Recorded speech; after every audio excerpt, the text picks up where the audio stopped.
Assalamualaikum warahmatullahi wabarakatuh. Semoga semua kebaikan terlimpah kepada kita semua. Amin ya rabbal alamin. Suatu hari, sepasang suami istri terlibat dalam pertengkaran yang hebat. Keduanya tak ada yang mau mengalah. Padahal sang suami sudah lama bersabar dengan perilaku istrinya yang menurutnya kerap membuatnya merasa malu. Lama-kelamaan, kesabarannya pun mulai habis. Ya sudah, kita cerai saja. Ayo kita ke pengadilan, ajaknya. Mereka pun berangkat ke kantor pengadilan. Namun sesampainya di sana, hakim ternyata sedang berada di luar kota. Sebagai penggantinya, baginda raja menunjuk Abu Nawas untuk membantu menyelesaikan masalah mereka.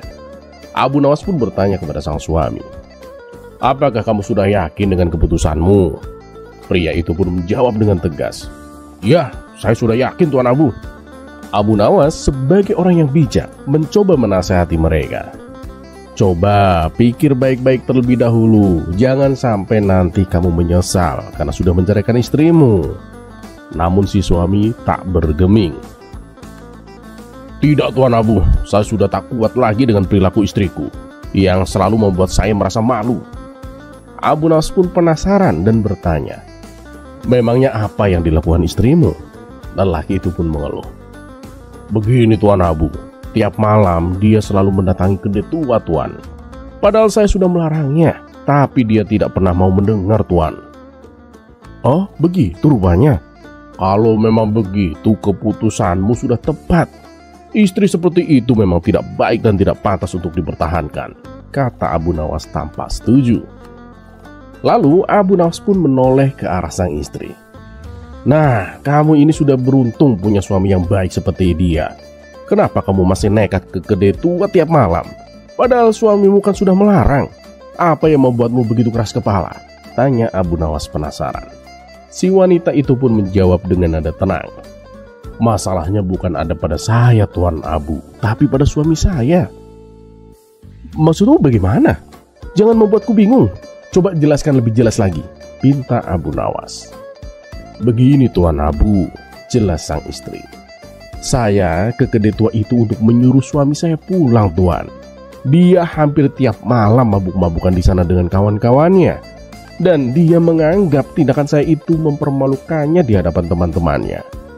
Mendengar penjelasan itu, Abu Nawas tak bisa menahan tawa. "Sialan, kukira istrimu yang tidak baik.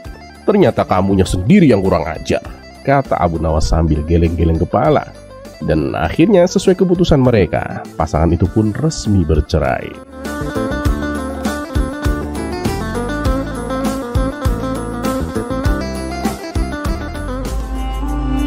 Kisah selanjutnya.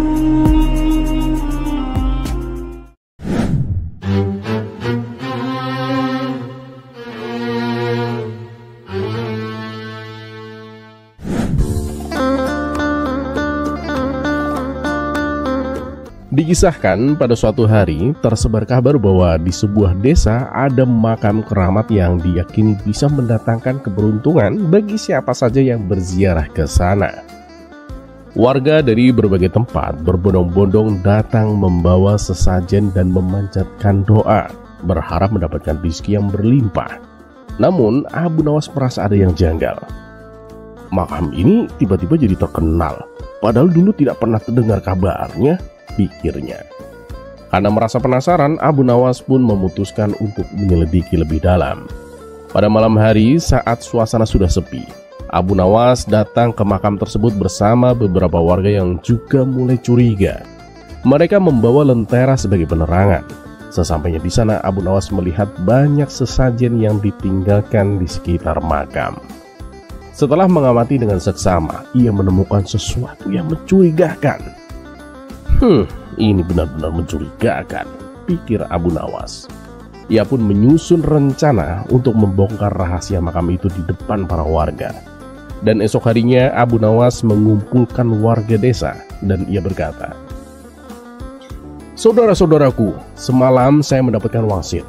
Saya merasa bahwa penghuni makam ini dapat berbicara kepada kita. Tapi kita harus menggali sedikit tanah di sini." Warga desa yang penasaran pun mulai riuh. "Benarkah Abu Nawas?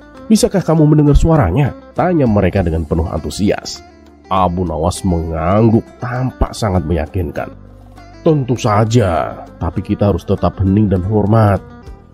Dengan perlahan, Abu Nawas mulai menggali makam tersebut sedikit demi sedikit, hingga akhirnya muncullah sesuatu yang mengejutkan.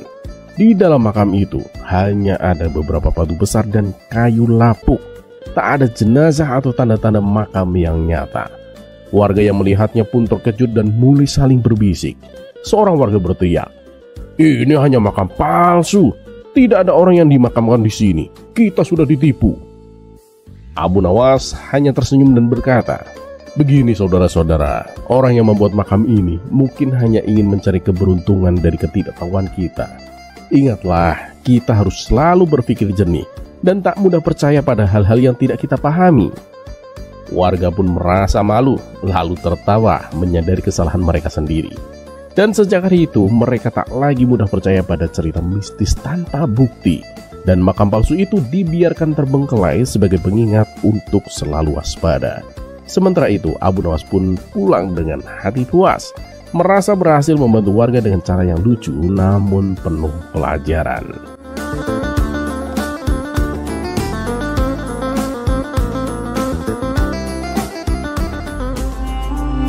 Kisah selanjutnya.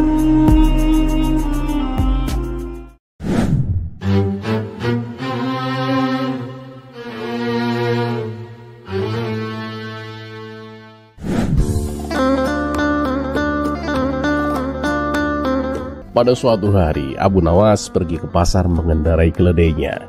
Setelah menempuh perjalanan yang cukup jauh, sampailah ia di pasar. Abu Nawas langsung menuju toko untuk membeli sekarung garam yang kemudian diletakkan di punggung keledainya. "Ayo kita pulang," ucap Abu Nawas pada keledainya sambil menuntunnya berjalan pulang. Di tengah perjalanan, keledai yang lelah merasakan beban garam yang begitu berat, ditambah lagi dengan terik matahari yang begitu menyengat. Baik Abu Nawas maupun keledainya basah oleh keringat. Mereka memutuskan beristirahat sebentar di pinggiran sungai. Keledai yang tak kuat menahan panas segera menjeburkan diri ke sungai untuk berendam. Tanpa disadari, air sungai melarutkan garam di karungnya, sehingga ketika keledai naik ke daratan, beban di punggungnya terasa jauh lebih ringan. Melihat karung garamnya yang sudah kosong, Abu Nawas pun merasa kesal. "Dasar keledai bodoh, garamku habis semua," omelnya. Akhirnya Abu Nawas terpaksa pulang tanpa membawa garam. Dan keesokan harinya, Abu Nawas kembali ke pasar untuk membeli garam lagi. Sama seperti kemarin, karung garam diletakkan di punggung si keledai. Dalam perjalanan pulang, keledai teringat sungai di depan. Sesampainya di tepi sungai, ia dengan sengaja kembali menjeburkan diri agar bebannya menjadi ringan. Begitu garam larut dan karung menjadi kosong, keledai pun melangkah dengan ringan sambil tersenyum puas. Abu Nawas melihat hal ini dan menjadi sangat marah. "Dasar keledai malas," serunya. Dan ia pun lagi-lagi pulang tanpa membawa garam. Keesokan harinya, Abu Nawas kembali ke pasar bersama keledainya. Namun kali ini ia membeli sekarung kapas, bukan garam. Keledai yang berjalan sambil membawa kapas merasa beban di punggungnya sangat ringan. Tapi keledai itu ingin melakukan hal yang sama seperti kemarin agar bebannya menjadi lebih ringan. Dan benar saja, begitu mereka sampai di sungai, keledai itu langsung menceburkan diri. Namun apa yang terjadi? Karung kapas di punggungnya malah menyerap air dan menjadi berat sekali. Keledai pun harus berjalan sempoyongan dengan beban yang jauh lebih berat daripada sebelumnya. Sambil tertawa, Abu Nawas pun berkata dalam hati, "Rasain kamu, dasar keledai malas." Dan di hari berikutnya, ketika Abu Nawas kembali ke pasar untuk membeli sekarung garam, dan kali ini keledai tak berani menceburkan diri ke sungai. Ia takut bebannya menjadi bertambah berat seperti yang terjadi kemarin. Alhasil, Abu Nawas pun berhasil membawa pulang sekarung garamnya dengan aman. Dan sejak saat itu, si keledai belajar untuk tidak sembarangan menceburkan diri ke sungai saat membawa barang. Sementara Abu Nawas dengan penuh tawa merasa puas telah memberikan pelajaran yang berharga kepada keledainya.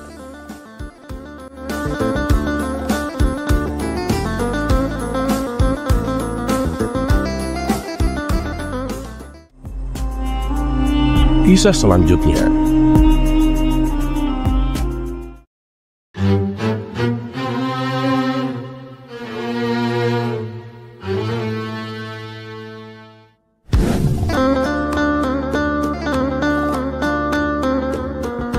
Gak ada habisnya akal cerdik Abu Nawas untuk lolos dari hukuman yang mengintainya.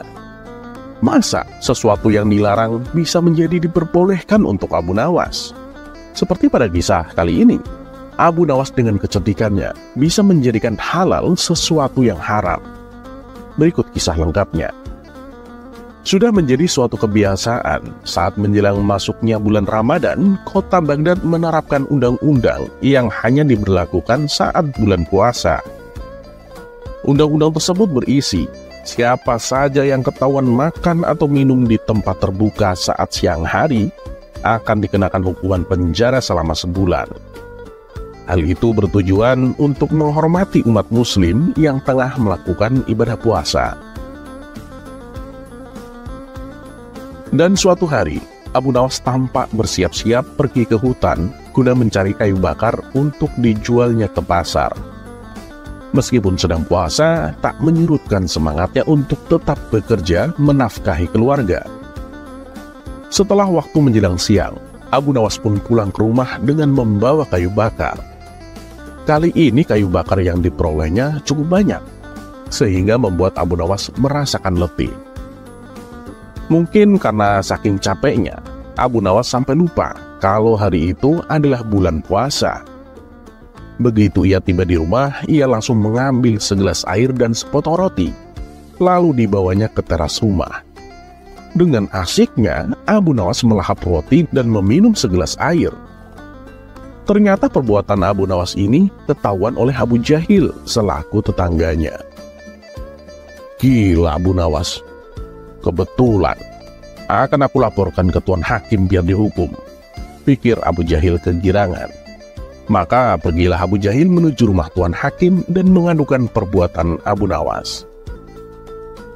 Kamu yakin dengan yang kamu lihat? Tanya Tuan Hakim. Saya yakin sekali Tuan, dan saya berani bersumpah, balas Abu Jahil. Tuan Hakim lalu menyuruh beberapa prajurit istana untuk memanggil Abu Nawas di rumahnya. Tuan Abu, sekarang juga Anda ikut kami menghadap Tuan Hakim, kata komandan prajurit. Memangnya ada apa? Tanya Abu Nawas heran.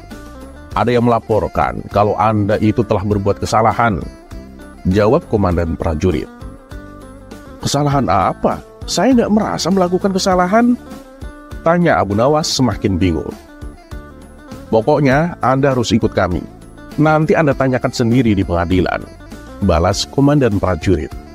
Abu Nawas pun akhirnya diseret ke pengadilan dan dihadapkan kepada Tuan Hakim. Sesampainya di sana, ternyata sudah ada Abu Jahil dan Tuan Hakim. Abu Nawas, apa benar tadi siang kamu makan dan minum di depan rumah? Tanya Tuan Hakim. Mendengar pertanyaan tersebut, barulah Abu Nawas tersadar bahwa ia telah melakukan kesalahan. Oh iya, aku benar-benar lupa kalau ini bulan puasa, kata Abu Nawas dalam hati. Abu Nawas, ditanya kok malah bengong. Apa benar kamu melakukannya? Tanya Tuan Hakim kembali. Iya benar Tuan, tapi dari mana Tuan bisa tahu? Kata Abu Nawas balik bertanya. Abu Jahil yang melaporkanmu. Dia melihatmu makan dan minum di depan rumah. Kamu kan tahu Abu Nawas, selama bulan puasa itu ada undang-undang yang melarang makan dan minum pada siang hari, apalagi di ruangan terbuka, tutur Tuan Hakim. Iya, saya tahu Tuan Hakim, balas Abu Nawas. Kamu seorang muslim kan? Kenapa kamu melanggar hukum agama dan hukum negara? Hukumanmu bisa menjadi 2 kali lipat Abu Nawas, ujar Tuan Hakim. Sudah hukum saja Abu Nawas Tuan Hakim. Paling-paling alasannya karena lupa, timpal Abu Jahil. Apa alasanmu Abu Nawas? Kalau alasannya karena lupa, saya tetap akan menghukummu. Karena alasan lupa itu bisa saja adalah suatu kebohongan, kata Tuan Hakim. Kurang ajar Abu Jahil. Ternyata dia masih saja mencari-cari kesalahanku, gerutu Abu Nawas.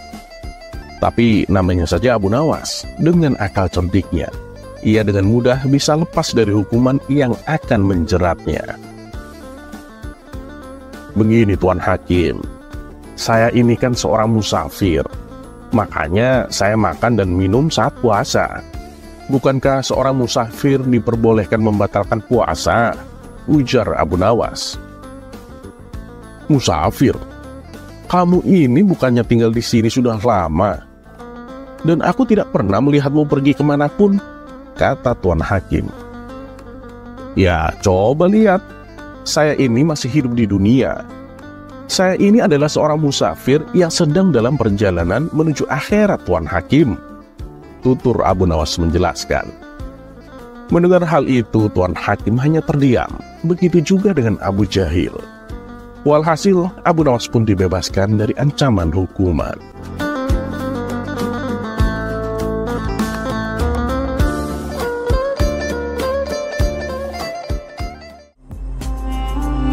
Kisah selanjutnya.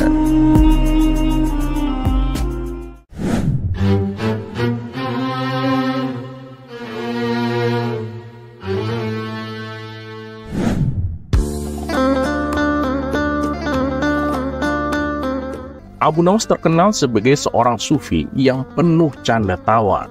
Di samping ilmu agamanya yang memang lebih tinggi daripada orang pada umumnya, sehingga ia disebut sebagai ulama, ia juga tak jarang memberikan candaan-candaan kepada kawan-kawannya. Bahkan Abu Nawas mendapat tugas khusus dari Baginda Raja Harun ar-Rasyid untuk menjadi penghibur dirinya dengan cerita-cerita konyolnya. Tapi juga bukan hanya sekali dua kali, candaan Abu Nawas yang berlebihan dan kelewat batas, sehingga membuat beberapa orang, khususnya ulama, tidak sejalan dengan Abu Nawas.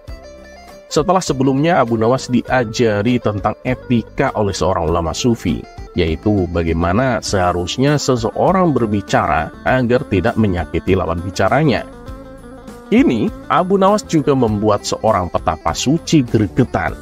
Ia ingin menyadarkan Abu Nawas akan tingkah konyolnya. Menurutnya, apa yang dilakukan Abu Nawas tidaklah mencerminkan manusia yang memiliki etika moral kesopanan. Dia juga ingin menunjukkan bahwa keyakinan yang dianutnya selalu mengedepankan etika norma kesopanan. Tujuan si petapa suci melakukan hal itu tidak lain dan tidak bukan supaya Abu Nawas tertarik dan mengikuti keyakinannya. Maka berangkatlah si petapa suci itu ke rumah Abu Nawas. Dan sesampainya di sana, ia langsung mengetuk pintu rumahnya. Ketika Abu Nawas membukakan pintu, ia terkejut melihat seorang petapa suci datang berkunjung. Lalu Abu Nawas mempersilahkan masuk dan menanyakan maksud tujuan kedatangannya. Si petapa suci secara terang-terangan mengatakan bahwa dirinya ingin mengajari Abu Nawas tentang etika norma sopan santun dalam bermasyarakat. Wahai Abu Nawas, di dalam agamaku penuh dengan cinta kasih, dan memuliakan orang lain adalah suatu keharusan, kata petapa suci. Begini Tuan, meskipun Anda itu seorang non-muslim, tapi saya tetap akan menghormati keyakinan Anda. Dan saya juga tetap akan memuliakan Anda sebagai tamu saya, balas Abu Nawas. Rupanya di sepanjang obrolannya, si petapa suci tak henti-hentinya mendoktrin Abu Nawas untuk ikut ke dalam keyakinannya. Melihat gelagat yang seperti itu, Abu Nawas malah menggunakan kesempatan tersebut untuk mengerjai si petapa suci, tentunya dengan cara yang konyol. Oh iya Tuan, bagaimana kalau kita makan dulu? Tawar Abu Nawas. Wah, ide bagus itu. Kebetulan aku juga sudah lapar, balas petapa suci.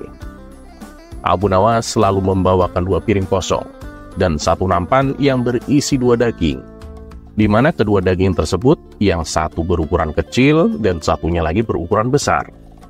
Kemudian Abu Nawas memberikan piring kosong untuk petapa suci dan untuk dirinya. Setelah itu, Abu Nawas mengambilkan daging kecil ditaruh di piringnya si petapa suci. Sedangkan untuk dirinya adalah daging yang besar. Bukan begitu cara yang benar Abu Nawas. Itu nggak sopan dan nggak beretika, tutur si petapa suci. Loh, berarti caraku ini salah? Tanya Abu Nawas berpura-pura. Iya Abu Nawas, salah itu. Nah, makanya tujuanku ke sini untuk mengajarimu bagaimana cara yang benar menghormati seorang tamu, jawab si petapa suci. Memang gimana caranya Tuan? Apa yang akan Tuan lakukan jika Tuan menjadi saya? Tanya Abu Nawas. Begini caranya Abu Nawas. Pertama, aku akan mengambilkan daging yang besar untukmu, kata si pertapa suci. Abu Nawas pun mengambil daging besar dan ditaruh di piringnya sendiri. Lalu aku akan mengambil daging yang kecil untuk diriku sendiri, kata si pertapa suci melanjutkan. Abu Nawas juga mengambil daging yang kecil dan menaruhnya di piringnya si pertapa suci. Oh, jadi begini. Ayo Tuan, silakan dimakan, ucap Abu Nawas sambil menyodorkan. Sementara Abu Nawas langsung memakan daging besar yang berada di piringnya, si pertapa suci terpaksa hanya mendapatkan daging kecil untuk dimakannya. Dan setelah selesai makan, Abu Nawas berkata, "Kok sepertinya ada yang aneh ya Tuan? Bukankah tadi hasilnya sama saja dengan yang aku lakukan di awal?" Celetuk Abu Nawas.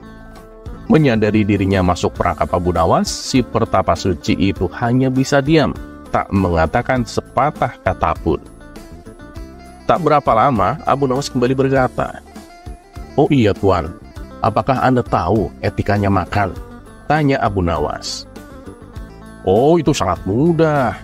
Pertama, tentu aku akan memanjatkan syukur atas rizki yang aku dapatkan. Nah, setelah itu, aku memakannya dengan perlahan dan mengunyahnya dengan mulut tertutup," jawab si pertapa suci. "Waduh, yang Anda lakukan itu salah Tuan," balas Abu Nawas. "Loh, salah kenapa? Itu kan sudah sesuai etika dan norma cara menghormati sebuah makanan," ujar si pertapa suci tak terima. "Jelas saja itu salah Tuan. Harusnya Anda teliti dulu apakah makanan yang Anda dapatkan itu dari cara yang halal atau cara yang haram. Bila Tuan memakan makanan yang haram, dengan 1000 adab sekalipun, itu tidak akan memberikan manfaat sama sekali. Makanan haram justru hanya akan menyebabkan hati menjadi hitam," jelas Abu Nawas. Merasa dirinya dipermainkan Abu Nawas, si pertapa suci akhirnya pamit pulang dan pergi meninggalkan rumah Abu Nawas.